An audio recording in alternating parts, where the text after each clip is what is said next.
Students, अब आप लोगों के इकोनॉमिक्स के पेपर के बाद नेक्स्ट पेपर आपके बिजनेस स्टडी है। मुझे ये लग रहा है कि बिजनेस स्टडी जो है बहुत सारे बच्चे लोगों को ऐसा लगता है कि बिजनेस स्टडी बहुत इजी भी है और कुछ को उसमें बहुत ज्यादा टेंशन भी हो जाता है कि अरे बहुत सारे पॉइंट्स जो है वो मिक्सअप हो जाते हैं। तो सबसे पहले मेरा आप लोगों को एडवाइस है कि जब आप एग्जामिनेशन हॉल पे जाएंगे, क्वेश्चन पेपर मिलेगा तो प्रॉपरली बड़े शांतिपूर्वक ढंग से पहले आप क्वेश्चन पेपर को रीड कीजिएगा कि क्वेश्चंस क्या है क्या नहीं। बहुत ज्यादा हड़बड़ाहट करने की कोई जरूरत नहीं है। दूसरी बात है कि जब आप क्वेश्चन पेपर रीड कर लिए उसके बाद आपको ये भी ध्यान देना है कि कौन सा क्वेश्चन आपको बहुत अच्छा बन रहा है। जो सबसे बहुत अच्छा बन रहा है उसी क्वेश्चन को पहले अटेम्प्ट करने हैं।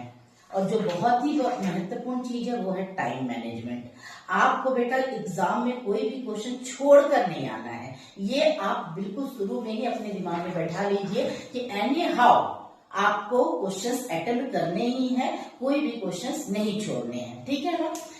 नेक्स्ट थिंग्स है कि जब आपके क्वेश्चंस आप लिखते हो तो सबसे पहला आप एक चीज ध्यान देना कि अगर आपके पेपर में डिफरेंस बिटवीन क्वेश्चंस आते हैं तो difference between you have to make a basis of difference column, मतलब अंतर का आधार बेसिस ऑफ डिफरेंस का कॉलम जरूर बनाइएगा, नहीं तो फिर उसके मार्क्स कटेंगे। अगला क्वेश्चन आपका एक क्वेश्चन आता है प्रोसेस स्टेप्स टाइप का क्वेश्चन। तो ये प्रोसेस और स्टेप्स टाइप के जो क्वेश्चंस होते हैं ना उनको आप सीक्वेंस वाइज या सीरियल वाइज ही अटेंड करेंगे, ठीक है ना, उसके पॉइंट्स अलग नहीं करेंगे। अगला है कि आपको पूरे क्वेश्चन पेपर पैराग्राफ राइटिंग में नहीं लिखना है, सिर्फ what do you mean by, understand, define, इसी तरह के क्वेश्चंस को आपको पैराग्राफ राइटिंग लिखना है। बाकी सारे क्वेश्चंस के आपको साइड हेडिंग पे ही आंसर देना है।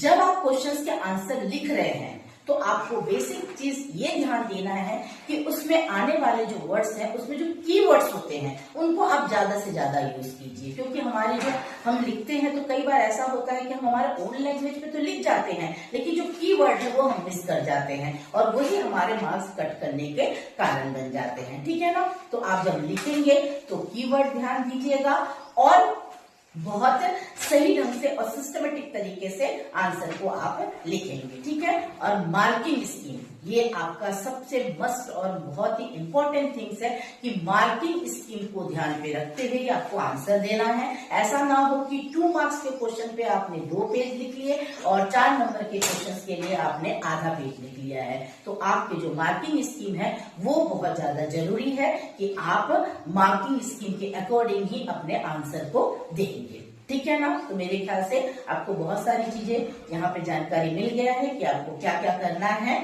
पेपर बहुत अच्छे से और रिलैक्स होकर के आपको देना है, बहुत ज्यादा हड़बड़ाना नहीं, बहुत ज्यादा टेंशन मत लीजिएगा।